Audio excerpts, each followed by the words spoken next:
नमस्कार मित्रों, life is divine के इस आध्यात्मिक चैनल के ऊपर आप लोगों का बहुत बहुत स्वागत है। आपके गुरु अशोक नारायण आज आपके सामने दिवाली का जैसे ये उपलक्ष्य आ रहा है, सबसे पहले तो आपको दिवाली की शुभकामनाएं देता हूं।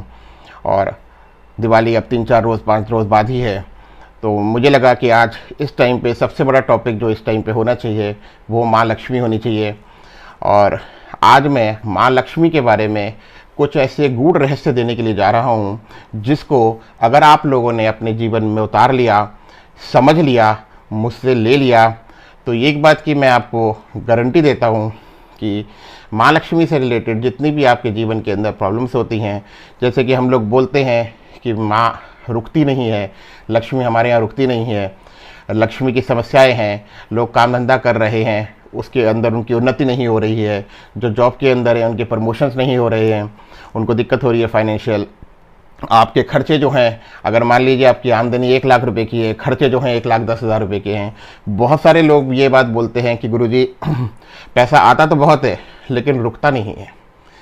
तो आज का जो ये एपिसोड है जिसमें मैं आपको माँ लक्ष्मी के अचूक उपाय देने के लिए जा रहा हूँ और वो गूढ़ रहस्य बताने के लिए जा रहा हूँ जिसको अगर आपने अपने जीवन में उतार लिया तो ये समस्याएं आपके जीवन में नहीं आएंगी, बिल्कुल भी किसी भी तरीके की।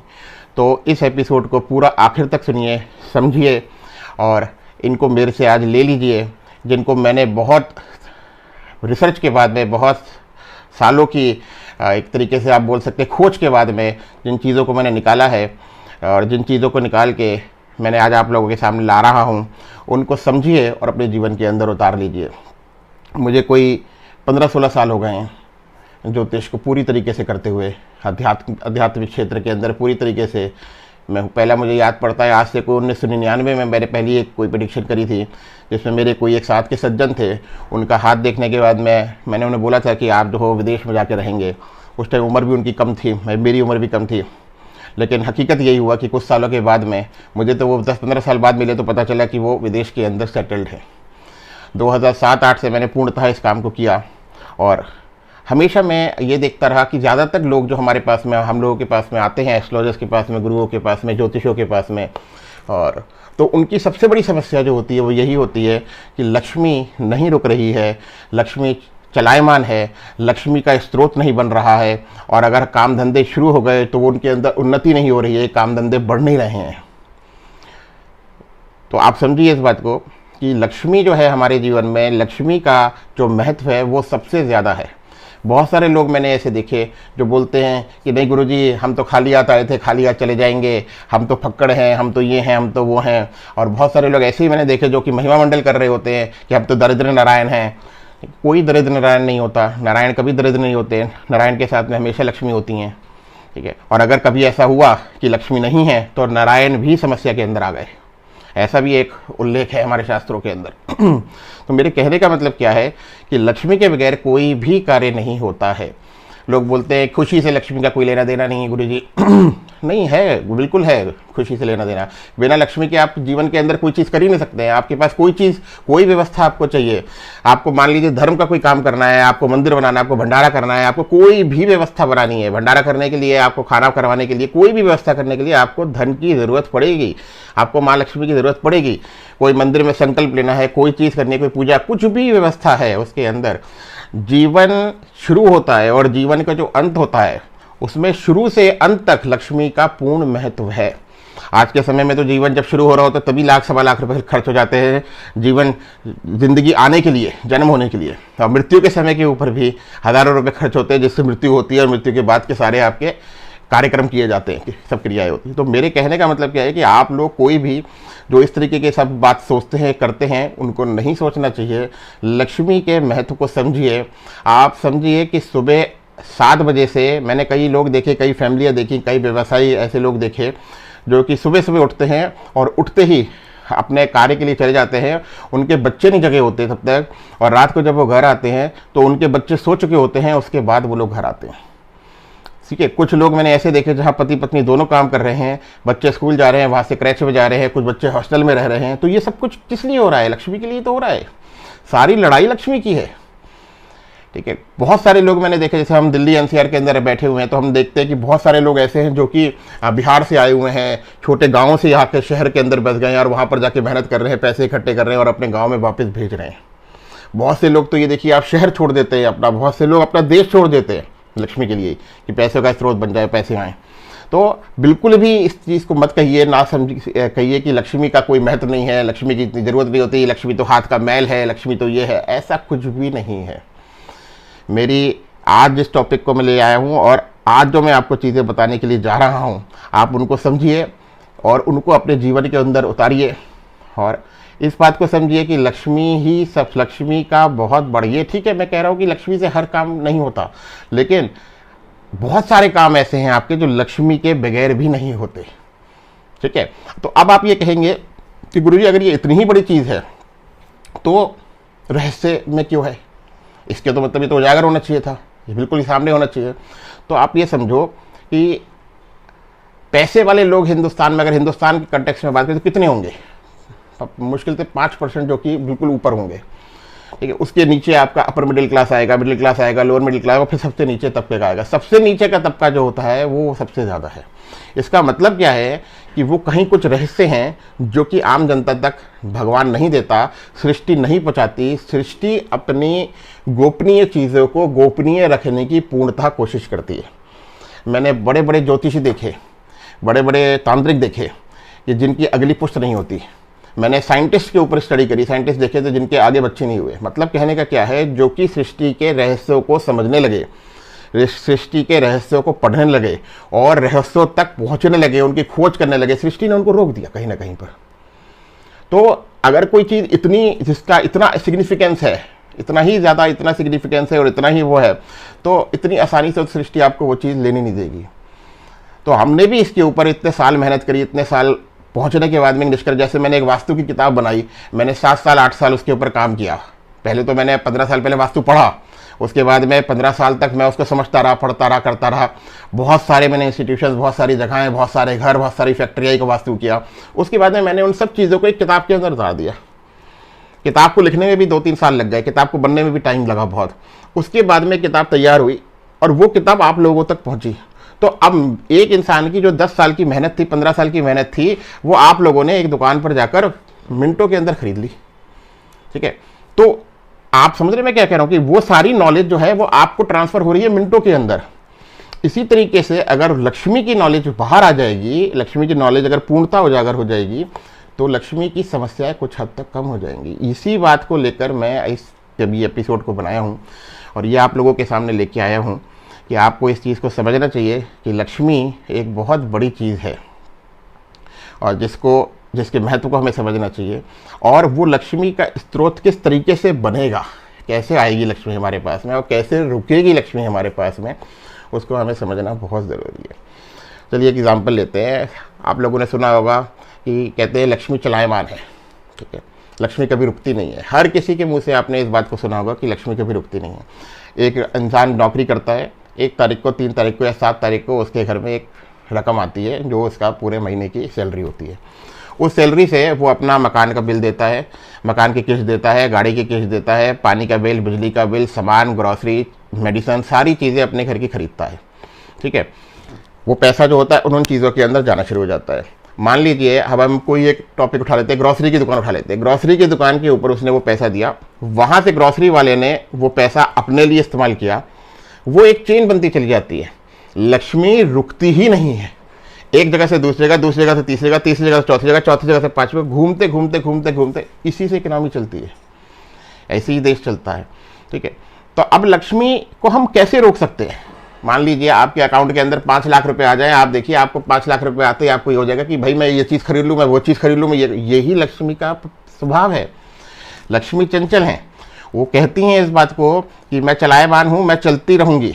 अब आप मान लीजिए आपके अकाउंट में 20 लाख रुपए आ गए, आपके 20 लाख रुपए एक दुकानदार बैठा हुआ है जिसको अपनी गाड़ी बेचनी है, ठीक है, लक्ष्मी की पूजा कर रहा है, आप यहाँ से गए आपने उसकी गाड़ी खरीद ली।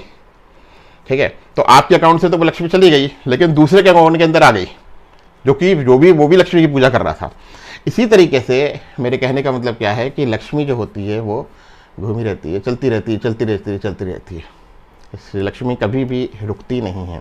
तो अब सवाल ये आ जाता है कि लक्ष्मी रुकेगी कैसे, ठीक है। तो ये रहस्य हैं, ठीक है। इन समझ रहे हैं मेरी बात को, इन रहस्य को कि कुछ पार्ट को मैं आज उजागर करने के लिए आपके आगे जा रहा हूँ। आपने उसको समझना है, ठीक, पॉइंट से उठाना है, समझना है, अपने जीवन में उतारना है। 4 कदम 5 कदम आप चलिए, उसके बाद मेरे से फिर से बात करिए। मैं आपके लिए और एपिसोड ले आऊँगा या पर्सनली मिलूँगा जिससे कि आपका और 5 कदम चला दूँ। लेकिन 5 कदम पहले आपको चलने पड़ेंगे, ठीक है ना। तभी आगे की कृपा, प्रभु माँ की कृपा आप लोगों के ऊपर बन सकती है, ठीक है। मैंने बहुत सारे ऐसे लोग देख लिए कि एक जनरेशन काम कर ली, दूसरी जनरेशन जो है उसने सब बर्बाद कर दिया, ठीक है। क्यों? लक्ष्मी रुकी नहीं, लक्ष्मी चलाए मान, तो वो रोक ही नहीं पाए उनको। पहली जनरेशन ने मेहनत करके किसी तरीके से करके उसको रोक तो लिया, पैसा तो लिया है, लेकिन अगली जनरेशन जो है वो उसका भोग करने के अंदर ही रह गए, उनको उसको मल्टीप्लाई नहीं कर पाए। समझ रहे मेरी बात को? वो मल्टीप्लिकेशन नहीं हुई तो बहुत सारे लोग जो थे वो बर्बाद हो गए। मैंने ऐसी बहुत सारी कोठियाँ देखी, बहुत सारे लोग देखे कि जिन्होंने अपनी एक जनरेशन के अंदर काम कर लिया, दूसरी जनरेशन के अंदर 3 मंजिला कोठी है, उसकी ग्राउंड फ्लोर जो है बिक गया या वो रेंट के ऊपर देना पड़ गया, जिससे कि एक रकम आ जाए उससे घर चले। तो अगली जनरेशन नहीं कमा पाई, नहीं बना पा रही उस चीज़ को। ये क्यों नहीं बना पा रही? वो सिर्फ इसी वजह से कि वो लक्ष्मी जी के वो जो रहस्य हैं आप उनको नहीं समझ पा रहे हैं। तो चलिए बात को और आगे नहीं बढ़ा के हम अब पॉइंट के ऊपर आ जाते हैं और आपको ये बताते हैं कि वो लक्ष्मी जी के कौन से उपाय हैं या वो कौन सा रहस्य है जिससे आप अपने जीवन के अंदर लक्ष्मी माँ को स्थिर कर सकते हैं, ठीक है। चलिए आगे बढ़ते हैं। सबसे पहला पॉइंट ये होता है, आप लोगों ने सुना होगा कि लक्ष्मी जी की पूजा। तो लक्ष्मी जी की पूजा 100 में से 99 घरों के अंदर, 95 घरों के अंदर सिर्फ दिवाली के दिन होती है। और इसकी ज़रूरत कितनी होती है? 365 दिन, 24 घंटे। और पूजा कब हो रही है? सिर्फ दिवाली वाले दिन। दिवाली वाले दिन एक लक्ष्मी गणेश जी की मूर्ति ला के रख दी जाती है, उस दिन उनकी पूजा कर दी जाती है। उसके बाद वो मंदिर में पीछे की तरफ रखे रहते हैं और सब चीज़ों की पूजाएँ होती रहती हैं, ठीक है। पहले तो इस कॉन्सेप्ट को आपको समझना पड़ेगा कि लक्ष्मी जी की पूजा आपको 365 दिन करनी है, ना कि सिर्फ एक दिन दिवाली वाले दिन करनी है, पहली बात। दूसरी बात यह है कि आपको लक्ष्मी जी की मूर्ति एक स्थिर लक्ष्मी रखनी है, स्थिर गणेश रखने हैं अपने मंदिर के अंदर, और एक वो रखने हैं जो आते हैं और जाते हैं, जिनकी पूजा होती है, ठीक है। जैसे गणपति जी की, गणपति जब रखते हैं हम 10 दिनों के लिए, तो गणपति जी की एक मूर्ति बन के आती है, 10 दिन उनकी पूजा होती है और 10 दिन के बाद में वो मूर्ति विसर्जन पे चली जाती है। लेकिन स्थिर गणेश जी जो होते हैं वो आपके घर के अंदर होते हैं। बहुत सारे मैंने घर ऐसे देखे जहाँ स्थिर लक्ष्मी है ही नहीं, उन्होंने रखी, उनको पता ही नहीं है, उनको किसी ने बताया ही नहीं। तो पहला पॉइंट यह है कि आपको स्थिर लक्ष्मी जी रखनी है अपने घर के अंदर। अब किस रूप में रखनी है? तो पहला रूप तो होता है, आपको अगर फाइनेंशियल प्रॉब्लम है या कुछ है तो आप उसके लिए कागज़ की एक फ़ोटो लेकर उसको फ्रेम करवा लीजिए, ठीक है। बहुत ही आसान चीज़ है, 150, 100, 150 रुपये के अंदर ये बन जाएगी फोटो आपकी। लक्ष्मी जी की एक फ़ोटो लेकर उसको फ्रेम करवा के प्रिंट निकाल लीजिए, उसको फ्रेम करा के अपने मंदिर के अंदर रख लीजिए। अगर आप उससे थोड़ा सा और ऊपर बढ़ सकते हैं तो सबसे उत्तम जो है वो होता है स्फटिक क्रिस्टल। स्फटिक की आप लक्ष्मी जी का श्रीयंत्र जो होता है, इस बात को बहुत गौर से सुनिए, बहुत गौर से समझिए। कुछ भी और अगर कार्य कर रहे हैं और उसके बीच में इस एपिसोड को सुन रहे हैं तो उस कार्य को रोक दीजिए 10-5-7 मिनट के लिए। ये जीवन आपका बदल देगा अगर आपने मेरे इस बात को पूर्णतः सुन लिया और आज मेरे से ग्रहण कर लिया। लक्ष्मी जी का श्रीयंत्र होता है जिसे रखने से लक्ष्मी प्रसन्न होती हैं। वो 3D फॉर्म के अंदर होता है, क्रिस्टल की फॉर्म के अंदर। मैं अभी आपको वीडियो फोटो में भी दिखवा दूंगा, उसके अंदर होता है। उसे आप लीजिए और उसको कम से कम 40 दिन लाल सिंदूर के अंदर रखिए। लक्ष्मी जी का कोई भी मंत्र आप उसका जाप कर सकते हैं। लक्ष्मी आई नमः, ओम महालक्ष्मी नमः का पाठ कर सकते हैं। 108 मंत्रों की एक माला जो है वो आप कर सकते हैं। घर के अंदर स्थापित करके रखिए और देवी जी के पाठ करते रहिए। उसके बाद में उसको स्थिर कर दीजिए। वो आपका स्थिर लक्ष्मी के रूप के अंदर आपके यहाँ पर हमेशा के लिए उसकी प्रतिष्ठा हो जाएगी। वो हमेशा के लिए आपके मंदिर के अंदर रहेगा। एक चीज़ आपको समझनी है, लक्ष्मी जी की पूजा आपने एक दिन नहीं करनी है, सिर्फ दिवाली वाले दिन। लक्ष्मी जी की कंटिन्यूस पूजा आपको 365 दिन करनी चाहिए, ठीक है। अब इसके बाद में मैं आपको वो रहस्य देने के लिए जा रहा हूँ जो कि बहुत ही कम लोगों को पता है। वो हमारी एक दूसरी देवी है जो लक्ष्मी जी के साथ में जिनकी पूजा करी जाती है। आपको लक्ष्मी जी को स्थिर करने के लिए, क्योंकि लक्ष्मी जी जो हैं वो चलायमान है, वो हमेशा एक जगह से दूसरी जगह चलती रहती हैं, और वो देवी हैं भूदेवी। बहुत ध्यान से सुनिए इस चीज़ को और इस चीज़ को समझिए कि लक्ष्मी जी की पूजा के साथ साथ में भूदेवी की पूजा करना अनिवार्य है, वो बहुत ज़रूरी है। अगर आप वो नहीं करेंगे तो लक्ष्मी जी स्थिर नहीं होंगी। भूदेवी जो है वो कौन है? अब आप कहेंगे गुरुजी भूदेवी कौन है, अब भूदेवी की पूजा हमें क्यों करनी चाहिए? तो भूदेवी जो है वो भगवान विष्णु की दूसरी पत्नी है। पहली पत्नी लक्ष्मी जी हैं और दूसरी पत्नी जो हैं वो भूदेवी हैं। उनकी पूजा बहुत ज़्यादा ज़रूरी है। लक्ष्मी जी जो है वो एक तरीके से आपसे समझिए कि वो आती हैं और भूदेवी उनको स्थिर करती हैं। अब आप कहेंगे कहाँ इनका, कहाँ पर है, किस किताब में है या कौन सा मंदिर है इनका? तो आप देखिए साउथ के अंदर रिचेस्ट टेम्पल्स के अंदर से एक मंदिर है जिसको आप तिरुपति बालाजी के नाम से जानते हैं। वो मंदिर जो है वो भूदेवी का मंदिर है। उसके अंदर आप देखिए विष्णु जी के साथ में लक्ष्मी जी हैं और वहाँ दूसरी रूप में भूदेवी भी हैं। इसी वजह से वो मंदिर जो है वो रिचेस्ट टेम्पल है, one of the richest temple है। तो मेरे कहने का मतलब क्या है कि आप इस चीज़ को समझिए, ये 1-2% को, 0.5% को ही ये रहस्य पता है जो कि लक्ष्मी जी के साथ में भूदेवी की पूजा करते हैं, वो उस लेवल तक पहुँच जाते हैं। ठीक है। तीसरा देवता जो है लक्ष्मी जी, भूदेवी और तीसरा देवता जो है वो है आपका कुबेर देवता। अब आप सब लोग कहेंगे के मन में आएगा हाँ कुबेर देवता है, हमें पता है, लेकिन पता तो है आपको, लेकिन आपने उनका अभी तक उनको पूजा नहीं करी, उनको अपने मंदिर के अंदर स्थान नहीं दिया। तो कुबेर देवता की एक मूर्ति ले लीजिए, कुछ नहीं है तो मिट्टी की मूर्ति मिल जाएगी, इस टाइम पे तो मिल जाएगी दिवाली के टाइम में। मिट्टी की मूर्ति लेके आप उनको धनतेरस वाले दिन आप उनके इन तीनों देवताओं को अपने घर में स्थापित करिए और इनकी पूजा करना शुरू कर दीजिए। ठीक है। और कुबेर देवता कौन है? अब आपके कुबेर देवता जो हैं वो हैं धन के रक्षक। तो पहला पॉइंट लॉजिकली समझने की कोशिश करिए, लक्ष्मी जी आ गई, धन आ गया, अब धन स्थिर हो गया। और तीसरा जो है वो धन जो है वो आपका उसका रक्षक भी आ गया, तो धन जो है वो रुक गया। अब भूदेवी जो है वो आपके धन को कन्वर्ट करती हैं एक तरीके से, भू मतलब भूमि, तो वो कन्वर्ट कर देती हैं एसेट्स के रूप के अंदर लक्ष्मी को। लक्ष्मी रुकती तभी है जब वो कन्वर्ट हो जाएगी किसी एसेट के रूप में, धरती के रूप में, प्लॉट के रूप में, लैंड के रूप में, फ्लैट के रूप में। आप कोई प्रॉपर्टी बना लें, आप कोई ब्रांड स्टैब्लिश कर लें, ठीक है ना, जो कि आपको पीढ़ी दर पीढ़ी देता रहे। वो चीज़ें म्यूचुअल फंड्स हो गए, आपके इंश्योरेंस हो गई, एफडीज हो गई, ये सारे जो है वो एसेट्स हो जाते हैं आपके एक तरीके से। वहाँ लक्ष्मी रुक जाती है और वो मल्टीप्लाई होना शुरू हो जाती है। ठीक है ना। अदरवाइज लक्ष्मी नहीं रुकती, लक्ष्मी चलायमान है। तो सबसे आप 3 पॉइंट आपके सामने क्लियर हो गए कि आपको लक्ष्मी को रोकना है तो आपने लक्ष्मी जी की पूजा के साथ साथ में भूदेवी की पूजा करनी है और उसके साथ साथ में आपने कुबेर की पूजा करनी है। ठीक है। इन तीनों की पूजा करने से आपका जीवन जो है, जीवन के अंदर लक्ष्मी से रिलेटेड जो प्रॉब्लम्स हैं जितनी भी हैं वो खत्म हो जाएंगी। अगर लक्ष्मी से रिलेटेड प्रॉब्लम्स खत्म हो गई तो आप समझ लीजिए आपका जीवन बहुत सुंदर हो जाएगा। अब एक बात आपको आखिर में और बताता हूँ जो कि बहुत ज़रूरी है, और इस चीज़ को आप बिल्कुल गांठ बांध लीजिए कि ऐसा आपने कभी भी नहीं करना है। मैंने देखा है कि बहुत सारे लोग जहाँ धन का अभाव होता है, जिनको जहाँ धन की कमी होती है, वो स्ट्रगल कर रहे होते हैं अपनी लाइफ में, तो वो उन लोगों को जिनके पास में जो उनके पास में लक्ष्मी होती है, जो अमीर होते हैं, उनके बारे में बुरा भला बोल रहे होते हैं कि उसने तो 2 नंबर से पैसे कमा लिया, उसने तो ये कर लिया, उसने तो गलत काम करके कर लिया, उसने वो हो गया, उसका ये हो गया, हम तो ऐसे ही अच्छे हैं, हम तो खाली हाथ आए थे खाली हाथ जाएंगे, हम तो फक्कड़ हैं, हम तो ये हैं, हम तो वो हैं, हम तो दर्द न अपना, इस तरीके की बातें कर रहे होते हैं। तो मेरी बात को आप समझिए, मानिए, ऐसा मत करिए। क्यों कह रहा हूँ? 24 घंटे में से एक क्षण ऐसा आता है, 2 क्षण ऐसे आते हैं जब माँ सरस्वती हमारी जीवा के ऊपर आकर बैठती हैं।